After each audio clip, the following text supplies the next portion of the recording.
Good morning, everyone, and welcome back to our Tanya class. We had a week off last week, so it's nice to be back. We finished chapter 18 last time, but I told you that we would go back a few lines just to do the end of that chapter again and elaborate a little bit more on it. So in this chapter, the Alter Rebbe is discussing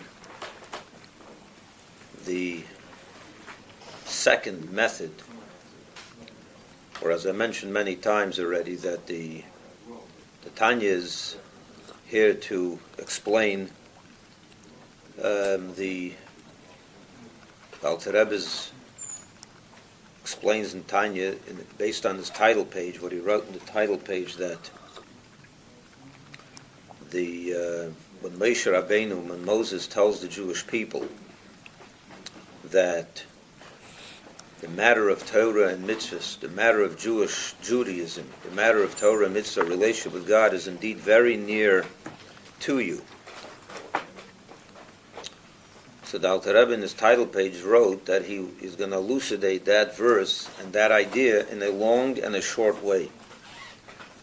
In the long way, he spent 17 chapters elucidating the long way.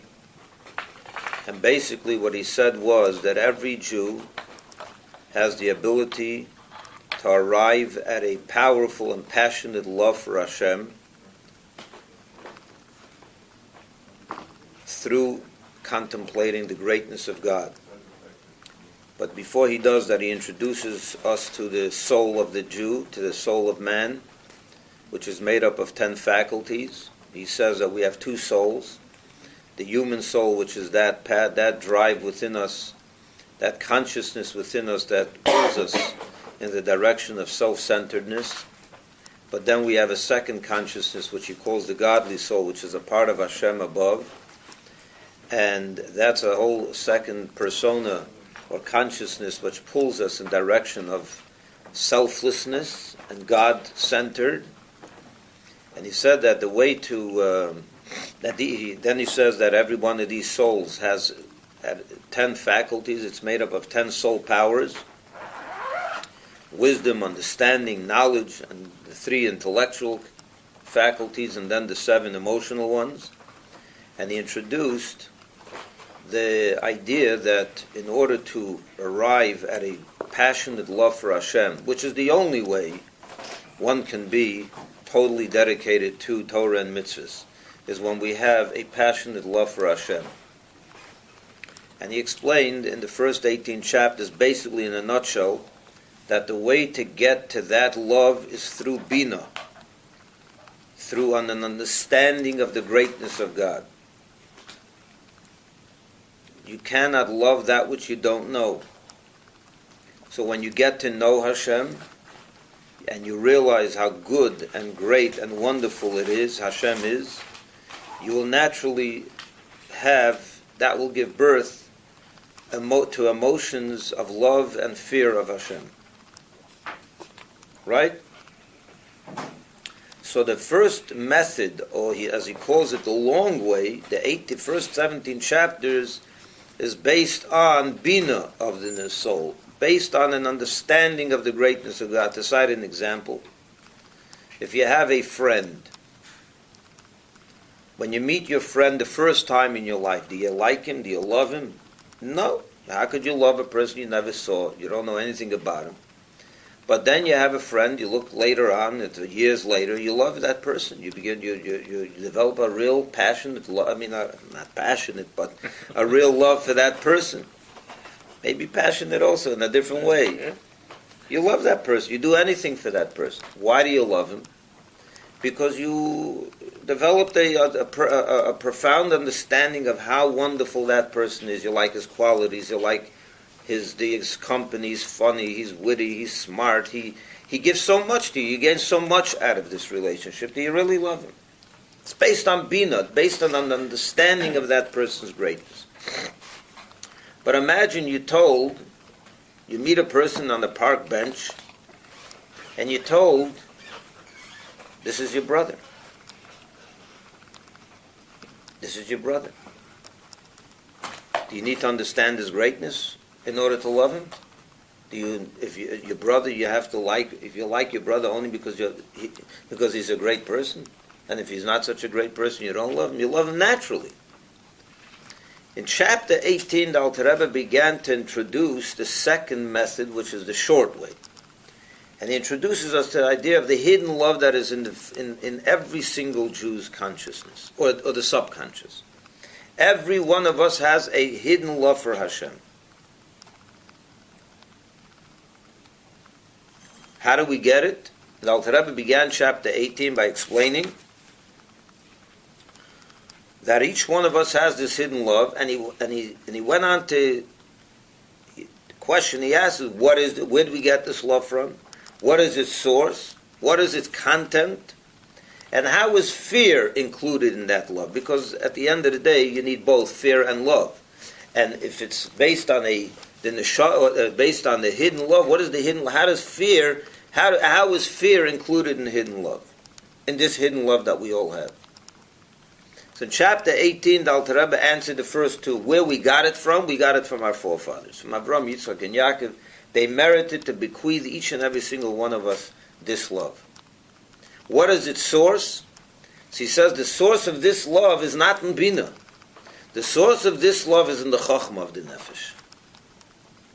If the first love of the first 17 chapters was sourced in Bina, an understanding of God's greatness, this love is sourced in the Chochmah of the Nefesh. What is the Chochmah of the Nefesh? The Alter Rebbe explained what Chochmah of the Nefesh is. First he says that we each have a neshama. The neshama comes from one of the 10 spheres of the 4 worlds. And it's all sourced in the Chochmah of Malchus of Atzilus, which is really sourced in Chochmah of Atzilus. What is Chochmah of Atzilus? We learned this already last few times. The Chochmah of Atzilus is that faculty or that level where the infinite light of Hashem is present.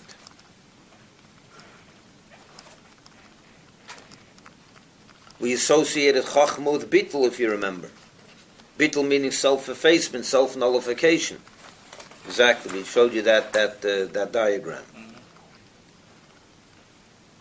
Because of the Bittul of Chochmah, and I explained to you what Chochmah is, why Chochmah is associated with Bittul, with nullification, if you remember. That's why Hashem's infinite light is able to be present there. Because where you are not, He is.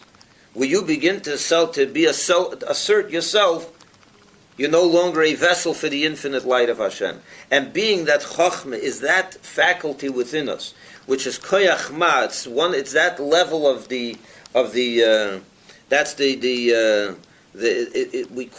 say that it's one of the 3 intellectual faculties, but it's the first flash of wisdom, which you still don't, as I explained it in the intellectual reality, you still don't have a grasp of it.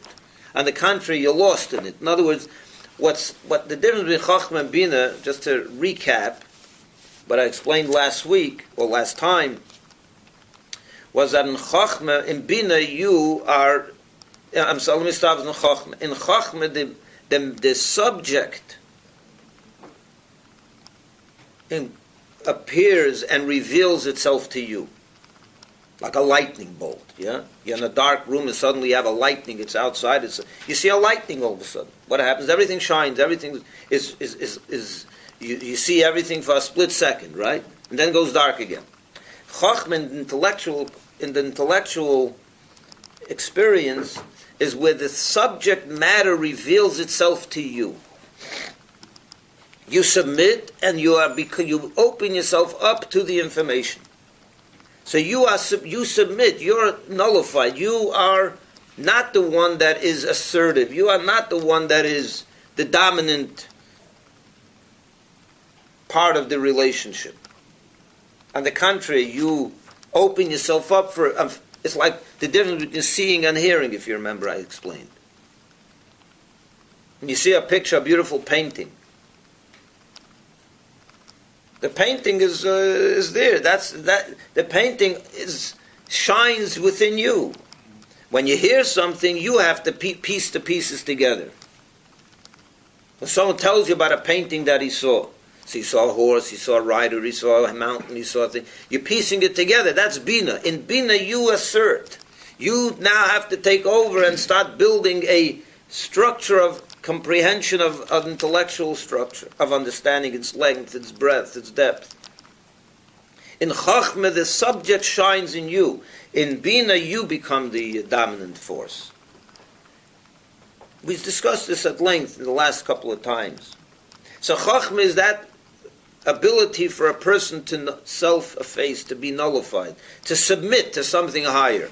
And when you do that, the subject, the concept begins to shine in you. In the intellectual experience, in the neshama experience. The Chachma of the Nefesh is that aspect within you that is the seat or the vessel for the infinite light of Hashem to shine. That's where God is present. It's the neshama, that level of the neshama that God is as real as it gets. And that's where our faith comes from, if you remember we discussed.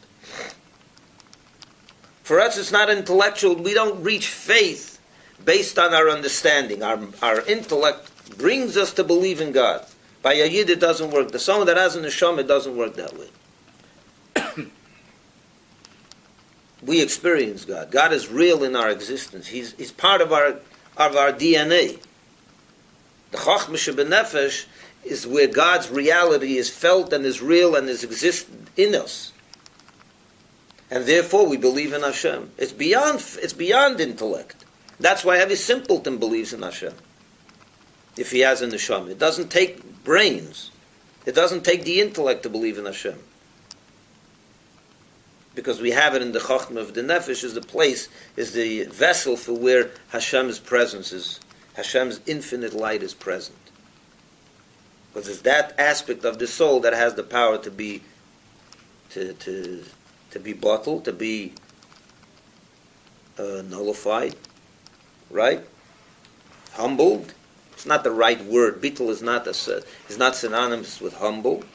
Bittul is more self-effacement, transparency of self. It's where you have the ability to put yourself aside, to submit to something higher. And the Chachma Shebenefesh is that level of the soul that gives you that has that ability. I'm saying this briefly because we discussed this at great length last time. And that's why he said that for a person that has this neshama, that's what faith is. What is faith? A Yid believes in Hashem. Why does he believe in Hashem? Because you looked around the world and it makes no sense that there is no Hashem. That's not why. You can believe that way. You can reach faith based on your intellect. Your intellect tells you, wait a minute, this didn't come here by itself. You reach from the world, from your intellect forces you to accept that there's something beyond. That's not how it is with the neshama. The neshama experiences God. It's beyond intellect. And that's why a Jew can never deny this. And that's why at the end of the chapter he says, all Jews have the power of martyrdom, to sacrifice their life, their very life for Hashem. Because they can't deny it. Because it's a reality within them.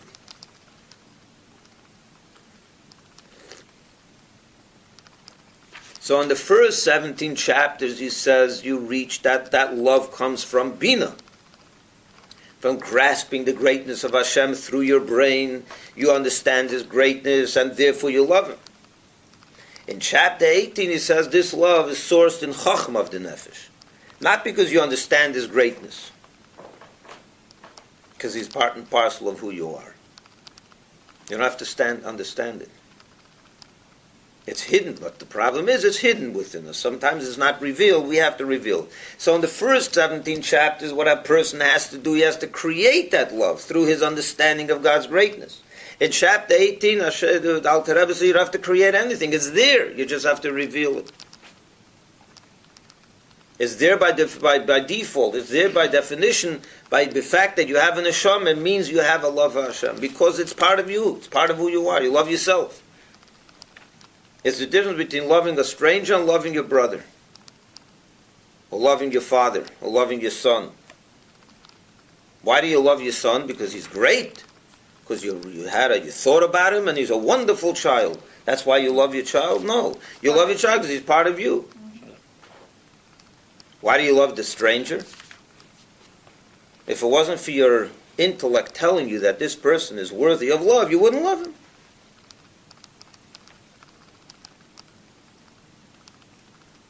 So Chachma Shebenefesh, each one of us has it. Within our soul, that highest level of the soul, that highest faculty, Chachma, God is present, is part of that reality. That's where God shines his existence, his infinite light.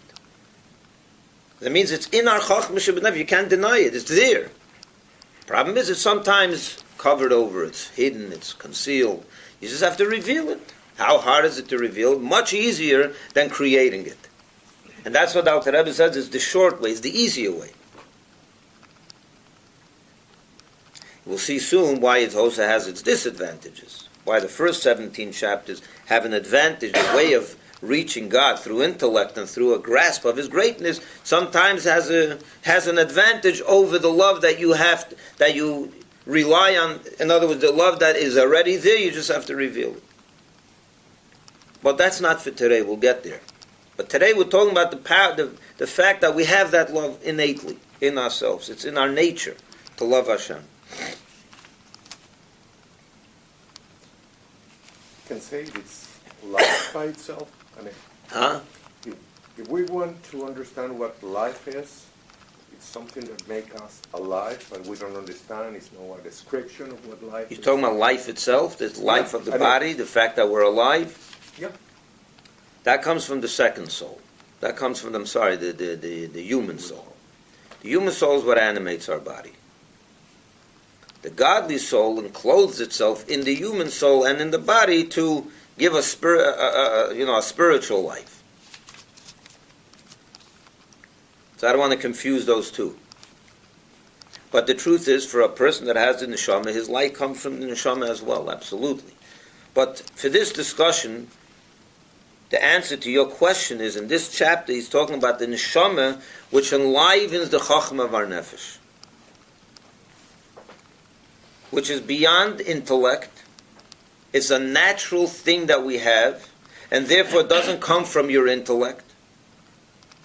And it doesn't get stronger because you have a profound understanding of God. Let me ask you a question. Do you have a greater devotion to your child once you understand that he's a wonderful child? No. It's nice to have that appreciation that he's also a good student, he's good looking, he's smart, and those are great advantages, no question about it. We want our children to have those advantages. But does that make our commitment to him, our connection to him deeper and more profound? I don't think so. On a revealed level, you take more pleasure in him. You take more pleasure in the child that gives you nachas, that gives you pleasure, that's doing the right thing. He's not causing you anguish. So when you're talking about the pleasure you have in him, yes, if he's a good kid and he's doing he's living a good life and he's giving you, he's making you proud, of course you're going to take more pleasure in that child. You sleep at night. But the connection doesn't become more profound because of that. So the intellectual Jew that understands the greatness of God is not going to make his faith and his commitment to God more profound. At least from the essential level of the Chachma Shebenefesh, because Chachma of Nefesh is beyond the intellect. It's beyond comprehension. So the simpleton has no capacity for intellectual grasp, has the same level of commitment and faith to that level as the most profound Jew who has a great intellectual understanding of God. Because we're talking about a level that's beyond all that. Now, obviously, the person who lives the person who understands the greatness of God, in addition to his faith, will probably serve God better. More respectful. Yeah, he'll probably serve God better. He's more aware, he's more conscious of it. So that's important, don't get me wrong. It's very important to have an understanding of God and to be committed on all levels. But it's not that it's become more sophisticated because of your intellect. In other words, the faith is beyond intellect. That's what faith is, right? Faith means it's something that your intellect does not understand. How do you acquire the intellect? That you have to learn. By learning to Yeah, you have to learn about God. You have to understand that that's already intellectual. So let's finish up this chapter, because I said I would review those few lines, and then we'll go into chapter 19, which is a wonderful chapter. Therefore, we're on page 77 on the bilingual edition of Tanya. The left column, the second to the bottom line. It says the therefore. You see it? You have it, Tanya? Therefore, page 77. You see it? Yeah. Therefore, even the most worthless of worthless and the transgressors of the Israelites is, in the majority of cases, sacrifice their lives for the sanctity of God's name and suffer harsh torture rather than deny the one God. Although they be boors and illiterate and ignorant of God's greatness, nevertheless they're ready to give up their life for Hashem. Why is that? You said they're born with it. Oh, that's why. Because this is not something that's intellect. You don't learn it. It's not something that, in other words, that commitment to Hashem is not because of their intellectual grasp, their intellectual profound understanding of God. It's ingrained with us. It's innate. It's part of our very DNA. It's who we are. So you can't deny it. So how could you? So if someone comes over to a Jew and tells him, "I'm going to kill you if you don't serve, if you don't convert, you don't serve idols," they won't do it. Why? Even though a day before he ate pork and he didn't observe the Shabbos, and he's not an idealistic Jew at all. Nevertheless, he would give up his life, his very life. As I've told you the story last time, and that's just one story out of thousands. How does that happen? It's not idealistic, huh? It'll be like going against oneself. It's exactly right. It's exactly right. You can't deny yourself. It's part of who you are. Now, to be sure, Gentiles throughout the history have given up their life for their faiths. The concept of giving up your life for your faith is not uniquely Jewish. But there's a fundamental difference between the Jewish martyrdom and every other martyrdom. But does God want you to be a martyr? Sometimes he does. Sometimes he does? I'll give you an example. Okay. It says in the Torah that if someone forces you to worship an idol, and denying it would mean he would take your life, you're supposed to let your life. You're not allowed to do it. Yeah. So sometimes it's a mitzvah to give up your life for the faith in God. But what happens if someone doesn't have a faith? He's not really idealistic about God. He doesn't observe Judaism. He violates the Shabbos, he violates kosher, he violates tefillin. He's not really an issue. He's not educated. He's not a religious person at all. He's not idealistic. Suddenly, when it comes to giving up your life for Hashem, he's idealistic like no one else. How does that happen? And there's where you see the difference between Jewish Mesiras Nefesh, I'm going to call it. Mesiras Nefesh means self-sacrifice, and all other self-sacrifice. Self-sacrifice is not uniquely Jewish. But let's analyze self-sacrifice for a minute by others, by non-Jews. So many people have given up their life for their faith. But that's only if they're idealistic about their faith.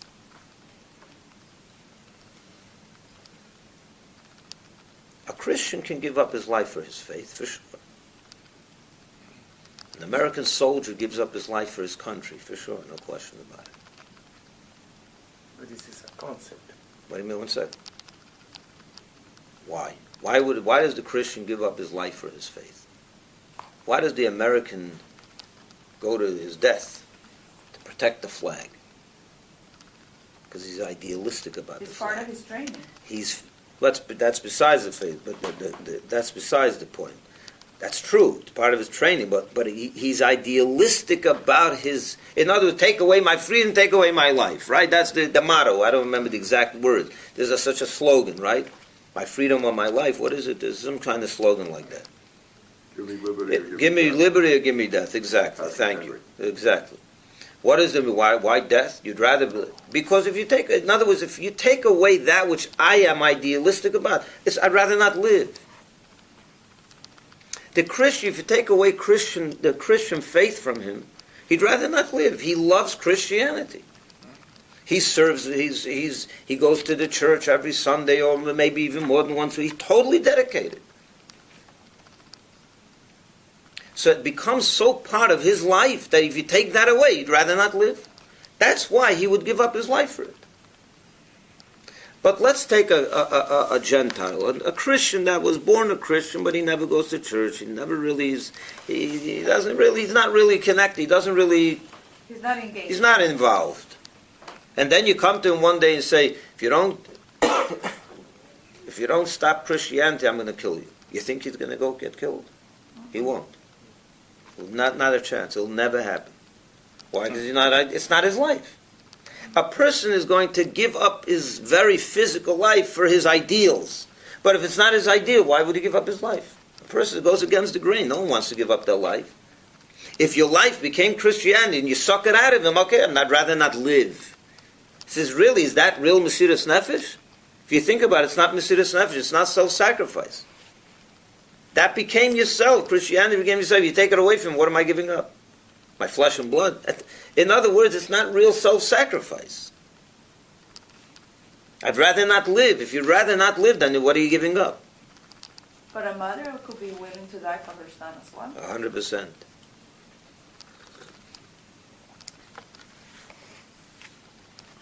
A mother is ready to die for her children, right?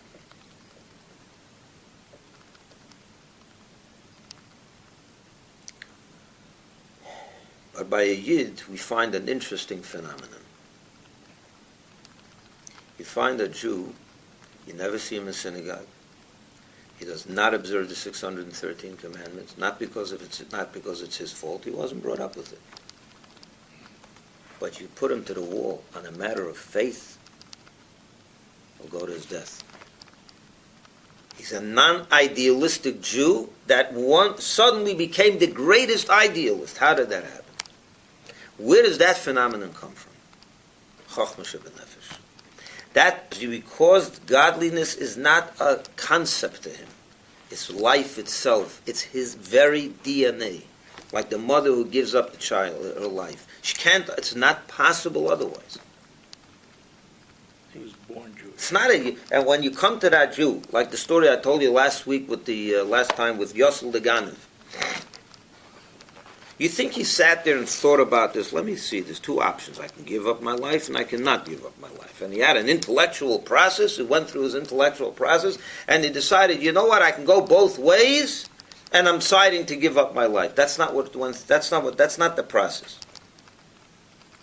What happened in by Yosel the Ganev, which was a Ganev, he was not an idealistic Jew. He didn't live Judaism, but he died Judaism. Why? Born with it. Because it's part of his DNA. And when he was given the choice, there was no choice. When he was told you can convert and you'll live, that wasn't a choice. It wasn't his intellect, his brain told him this is not good. His very neshama, there was no two options. Like a mother when she's faced with a crisis like that, you go save your child or not. Is there a two options over here? Should I save my life and let my son die? Or I should let my son die and I should give up my life? What goes through her mind at that moment? There's these two options and her mind is analyzing the situation and she decides, you know what, I'm going to give up my life. That's not what happens. What happens is, it's my son, there's no two options over here and I'm giving up my life in. That's the only thing that goes through the mind. It's chochmah shebenefesh. It's part of who I am. There's no choice. I don't have the ability to do anything else. When you have two options, there's two options. And you choose one. There's no two options when it comes to these things. A mother doesn't have two options when it comes to her children. There's one option, that's it. She can't separate from her children. She can't allow her child to die. That's the only option there is. By Yid, it's the same thing. By Yosef Leganov, that's all there was. If there was an intellectual thought process that went through over here. With two options, should I live 100 years and be with my children and my wife, or should I die for God? It didn't work that way. By a Yid, the Alter Rebbe says he's unable to separate from Hashem. Why is he unable? That's his very existence. Hashem is part of his DNA, the neshama that he has. So by a non-Jew, any kind of person that's idealistic about his faith, he will give up his life, his faith. It's a calculated decision. It's not worth for me to live if I can't have my faith. It's only intellectual. It's all intellectual.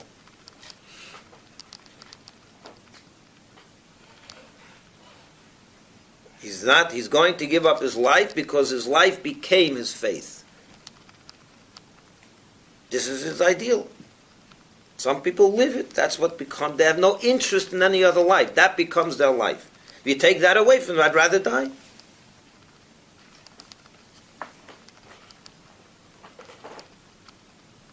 To be anything other than live his ideal is painful for him.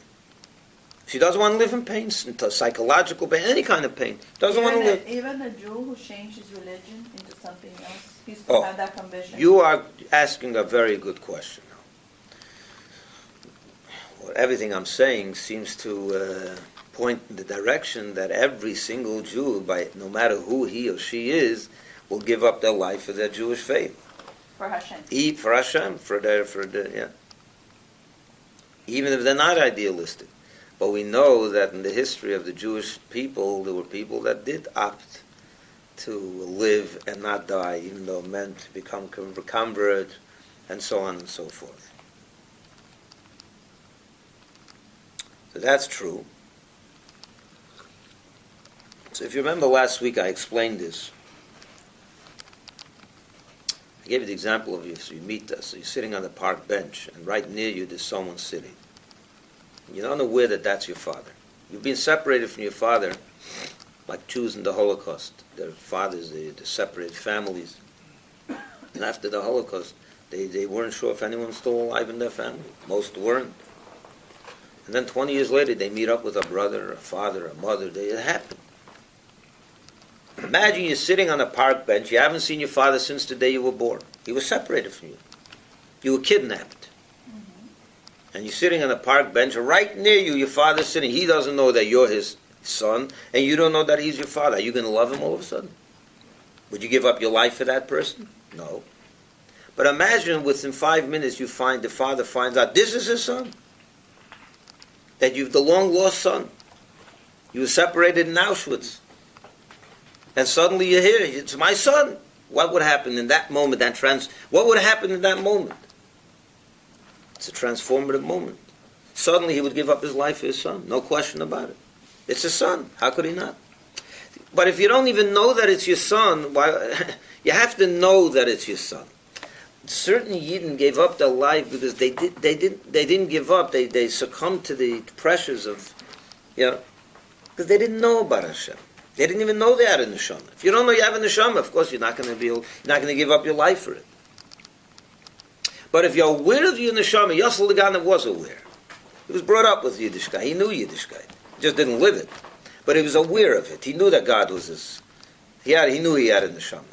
So when it when he was faced, he was cornered, the neshama came out full force. And at that point, he was unable to deny it. He gave up his life. But if you don't know. So that could happen. So that answers your question, that a Jew that converts out of the faith because of pressure, like in communist Russia, or in the Inquisition, in the Spanish Inquisition, they forced conversos, they forced conversion on Jews. A lot of them didn't give up their life. A lot of them chose to live like closet Jews, the Marranos. So first of all, even those Marranos, Why did they do what they did? Only as an outward expression. It wasn't that they gave up they lived like Jews. And sometimes that costed them their life even more. As you know the story of the Inquisition. They caught them living secretly as Jews. That was the worst offense. But that's true. It could happen. At the end of the day, we have freedom of choice. God never takes away from us the freedom to choose. But for the most part, a Yid is unable to separate from his DNA, from his But it real. could be awakened at any time. Absolutely. Okay. And the opposite, Rabbi, when people convert to Judaism. That's a different thing. That's a very different thing. It's not because they have a neshama. It's interesting you bring that up, because it says that they had neshama is... What's your question? Articulate your question. They are able to get this neshama? That's what happens at conversion. You get this neshama. That's what it means. To become a Jew means you got this neshama. Hashem gave it to you. Ruth, all the converts throughout history. Hashem gives a neshama to you. Hashem gave it at birth. Because your mother was Jewish. So Hashem gave you a neshama at birth. Someone whose mother was not Jewish, and he converted later to become Jewish, Hashem gives it to him when he becomes Jewish. But you have it. So let's finish up and we'll go into chapter 19 a little bit. For whatever little knowledge they do possess, they do not delve therein at all. It's not an intellectual thing, even if they have a little knowledge of the greatness of God. That's not why they're giving up their life, these boors.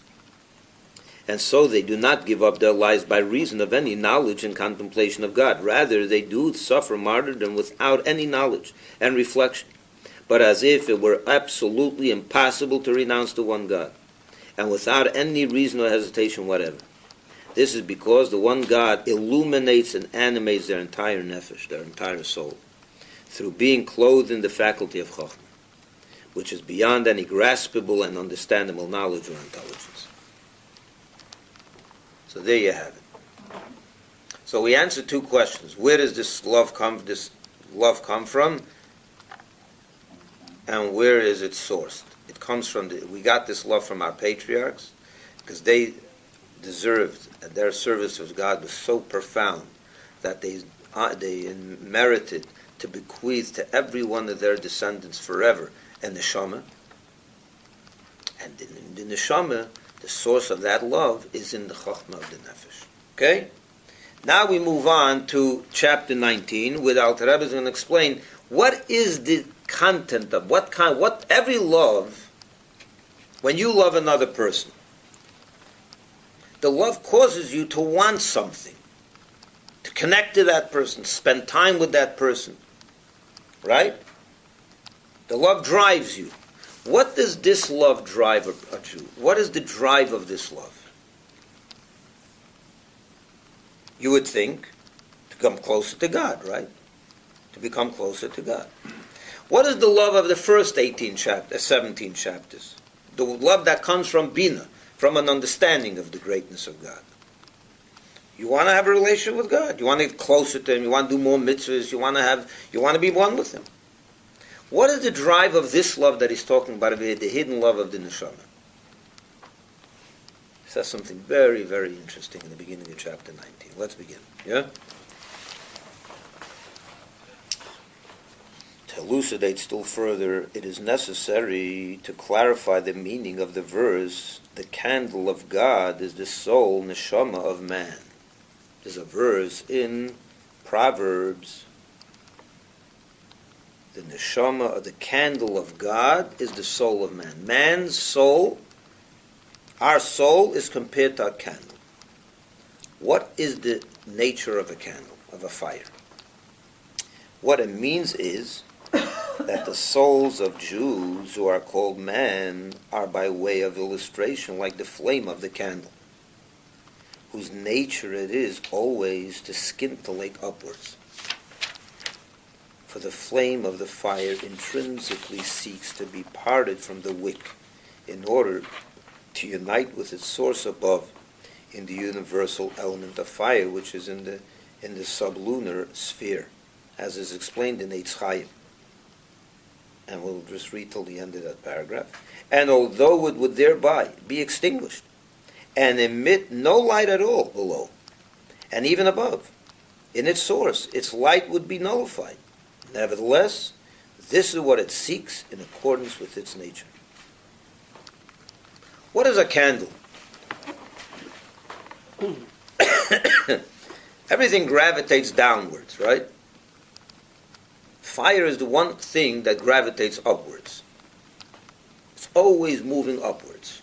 Even if you hold a candle upside down, the fire will go the other way. It goes upwards. The nature of fire is to constantly, it's held down by the wick, right? It's held down by the wick. That's what holds it down. But when you watch it, it's always looking to separate from the wick. It's always going upwards, moving upwards. It wants to leave the wick. Why? Because it wants to reunite with its source. Where's the source of fire? The highest sphere in the whatever the Rambam talks about, the 4 different elements within our world: energy, fire, water, air, and matter. Fire being the highest, so it's right under in the atmosphere. It's the highest in the atmosphere. I'm not going to get into that right now. But the point is, it's always looking to move upwards towards its source. Even though, if the fire, the flame, left the wick, departed from the wick, what would happen to this fire? It would cease to exist. It'll be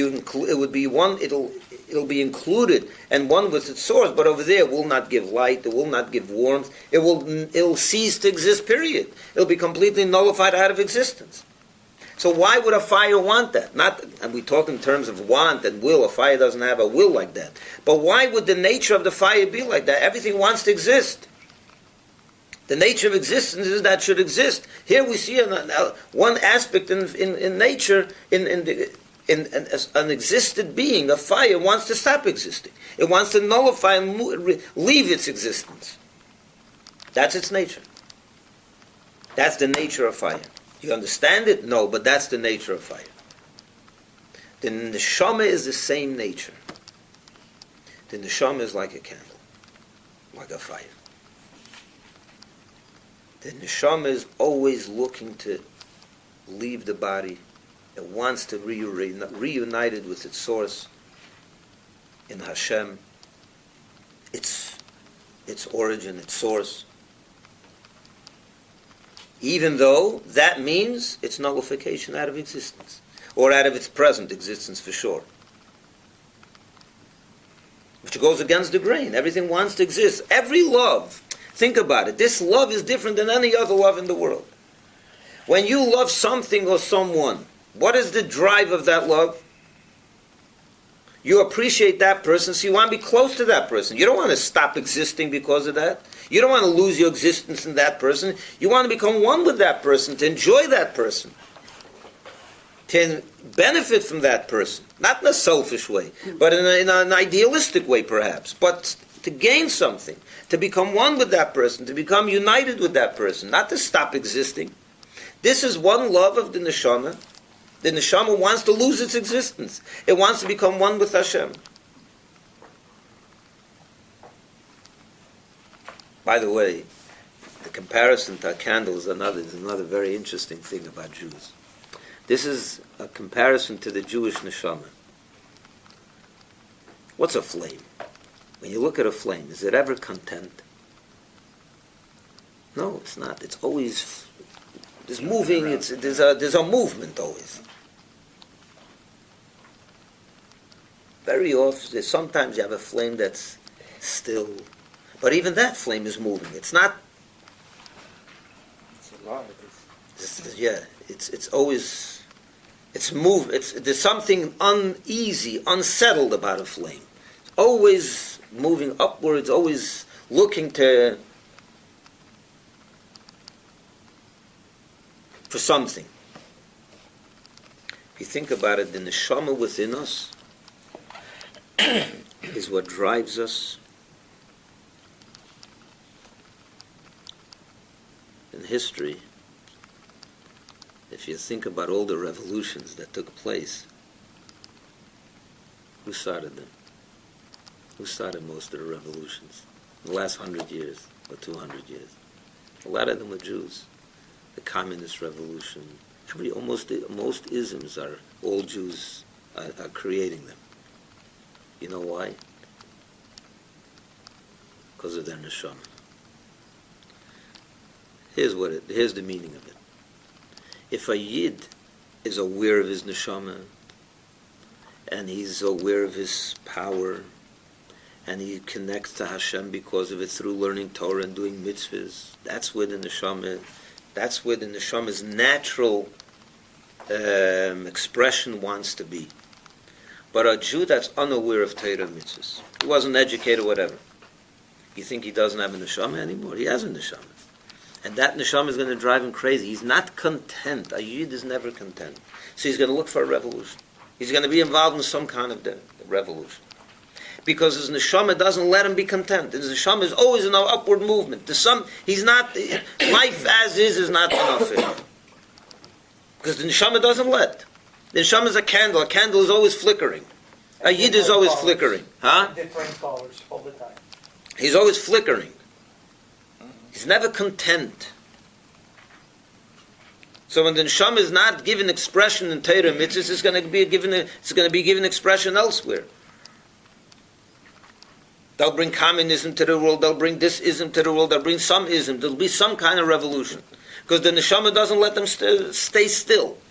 It's a flickering part of us that is always looking for something beyond the right now, what I am, and they're never content.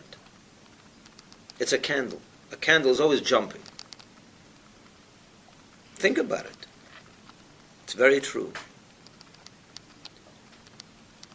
In the neshama, in the healthy neshama, it says, in like manner, does the neshama of man, including the quality of ruach and nefesh, all parts of his neshama, naturally desire and yearn to separate himself and depart from the body in order to unite with its origin and source in God, the fountainhead of all life, blessed be He. Even though thereby it would become null and void, the neshama would lose its existence, completely losing its entire entity therein, with nothing remaining of its former essence and being, the way it's down here in this world. Nevertheless, this is its will and desire by its nature. We said that the Yid has a hidden love. What is the nature of this love? That's what he's now addressing. Where it comes from and where we got it from, the origin, and where we got it from, we answered in chapter 18. Chapter 19, he's saying, what is the nature of this love? What's the drive of this love? What's the content of this love? This love wants to expire. The drive of this love is to expire and become lost in the existence of God. To cease to exist. It goes against the grain. Who wants to cease to exist? On the contrary, love, every other love in the world drives you to become more fulfilled. I love ice cream, so I'm going to eat ice cream. I love that human being. I want to be close to them. Not to lose my existence. To enhance my existence, if anything. But in this case, this love the drive of this love is to lose your existence. To leave the body and become one with its source. Like a candle, the fire is always looking to leave the wick, even though it means losing its existence. That's no problem. For it, that's what it wants. Because it comes from God, and he wants to Its source is God, exactly. Even though it means losing your existence as it is down here.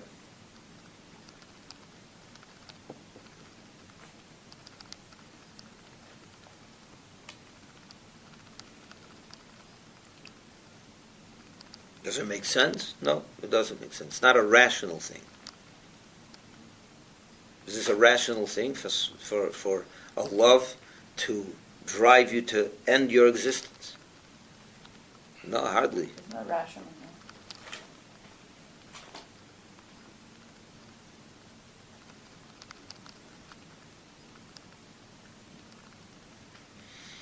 That's why Jews are never content.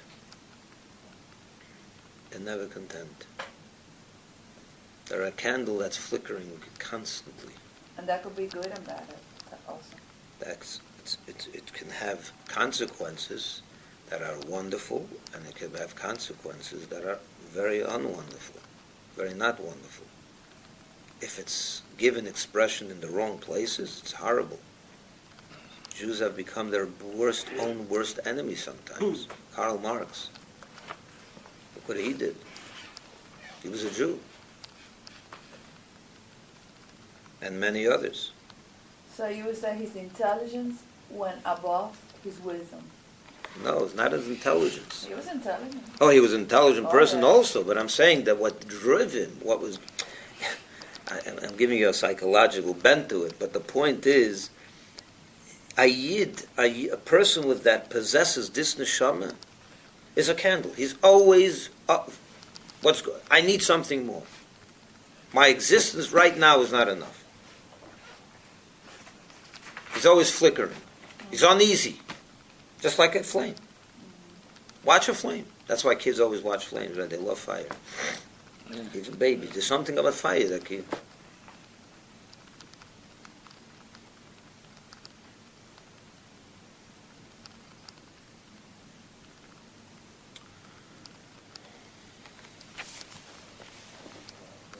Let's just go to the top of the next column. Nature, what does he say over here? The last line of the previous paragraph, it says, nevertheless, this is its will and desire by its nature. You can ask, why do you want to lose your existence?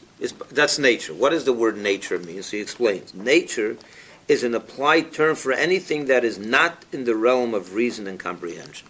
When you say, why does this, oh, that's its nature. When you can't explain it, you just say that's the nature of it.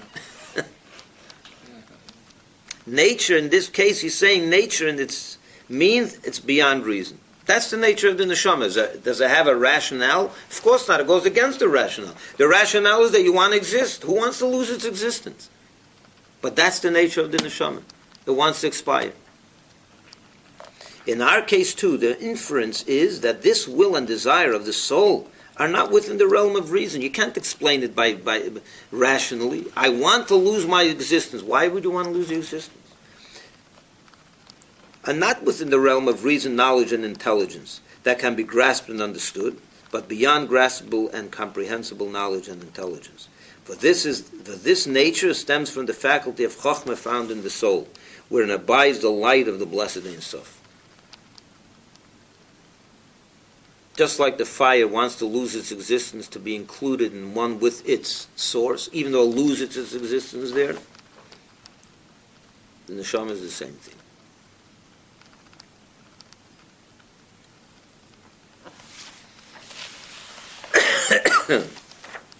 First of all, any questions?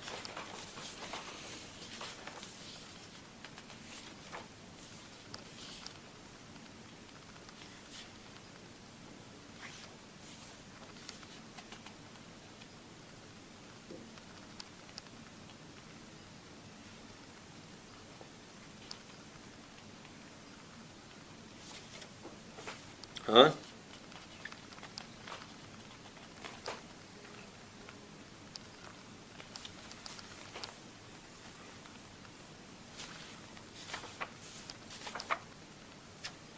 Yeah.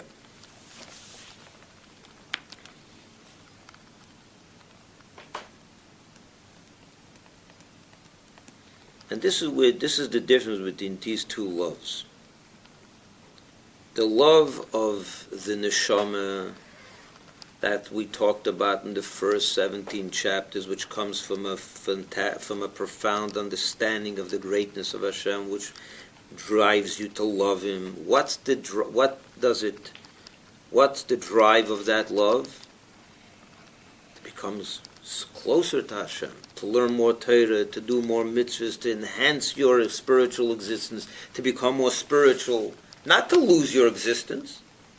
On the contrary, to enhance your existence, your spiritual existence, become closer to Hashem, to enjoy the radiance of Hashem, to become, to have a more profound relationship with Hashem. That's the love that comes from Bina.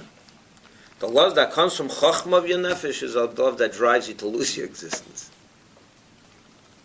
To become one with it, to nullify it, on the contrary, to nullify yourself to Hashem. And expire and go back to the source.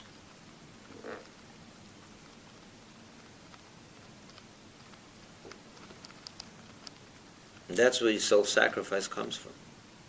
That's why a Yid is ready for self-sacrifice. What is self-sacrifice? You lose your existence. Now you can ask, On the contrary, self-sacrifice, you're going to get an unbelievable reward in heaven if you give up your life, right? So in the contrary, it's going to enhance your existence. No Jew is thinking about reward in heaven when he's doing self-sacrifice. It's just not it's not part of the equation at all. It's just not part of the equation. It didn't even occur to you such a thing. Yossel Daganev, when he jumped into the fire, he wasn't thinking, this is going to give me great reward in heaven. Because that's already a calculated decision. This was not a calculated decision. This was because I can't separate myself from Hashem. That's why he went to his death. If you're looking for reward in heaven, like many today who give up their life and they take many others with them, it's because they're going to get some who knows what reward in heaven, as you know what I'm talking about. So it's self-centered. That's self-centered. That's not self-sacrifice. That's the enhancement of self. They're looking for more pleasure up in heaven. That's self-sacrifice. That's not self-sacrifice. That's not sacrifice at all. No. They're looking for a greater self.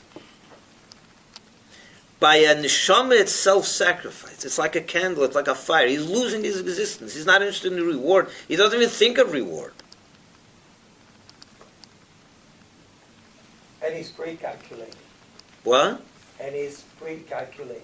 By a neshama? By those people that they go blow themselves. Oh, yeah, that's pre-calculated. They're being taught that in heaven they'll get, 72, what's it called? It's not like an intense that you're doing it strictly for a check. There's no, over there it's for themselves. They're getting rewarded with who knows what. They think they are. Obviously they're not, but they think they are. What's happening with suicide? That's what I'm talking about. That's not self-sacrifice. That's the ultimate ego. I want more for myself. I can't get enough down here, so I'll go up there to get more. Exactly. That's not self-sacrifice. Exactly. So that's in a very coarse type of... but I'm talking even people that were more idealistic and not looking for... But reward is part of it always. There is something there. But even if not, the point is if you're doing it because that's your ideal, that became your life, so again it's not self-sacrifice. I have no interest in living such a life. I'll give you an example. If someone's in the hospital, we'll conclude with this. If someone's in the hospital and he has terrible pain, physical pain, can't take it anymore. A doctor comes over him, I can end it now by pulling the plug. And the guy says, yeah, pull the plug. Is that self-sacrifice? Not at all. Living down here was a misery. I don't want to live down here.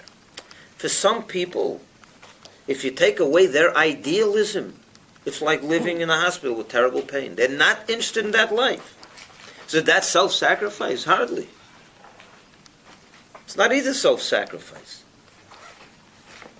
On the contrary, living down here without my idealism is the worst kind of life. That's not a life worth living. So how do you define the faith that they have? It's a faith that they're based on intellect.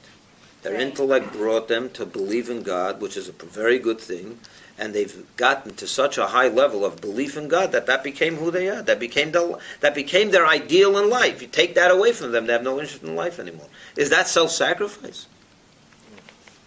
You can't. I'm not here to discount it. I'm not discounting it. It's a very. It's ideal. It's profound. It's not so simple. A person gives up his life. Don't underestimate that. But if you really get into the core definitions of self-sacrifice, it may not be self-sacrifice. That's not real self-sacrifice. Self-sacrifice is where you're giving up. Rabbi Akiva was self-sacrifice. Yeah. We'll discuss soon why Rabbi Akiva wasn't like the idealistic person. He was idealistic, right? Mm-hmm. So, obviously, by him it was the neshama as well, of course. It was primarily the neshama, that the nechachma shebenefesh. We'll discuss that at a different time later. But his skin unwillingly, he wasn't willing to have somebody tear the skin off, but he was idealist. That's right. His question is a good question. His question is a good question. So Alter Rebbe explains that even by a yid that is full of idealism, The reason he gives up his life is ultimately because of the neshama. We'll talk about that. That's not, he discusses And that's the that. hidden love that comes. That's the hidden love, takes over. exactly. Okay. Yeah. The neshama. That's the love that comes from the neshama. Any questions? Thank you, Rabbi. Thank you very much, everyone, for watching. We'll be back next Sunday for the continuation of chapter 19. Have a wonderful day, everyone.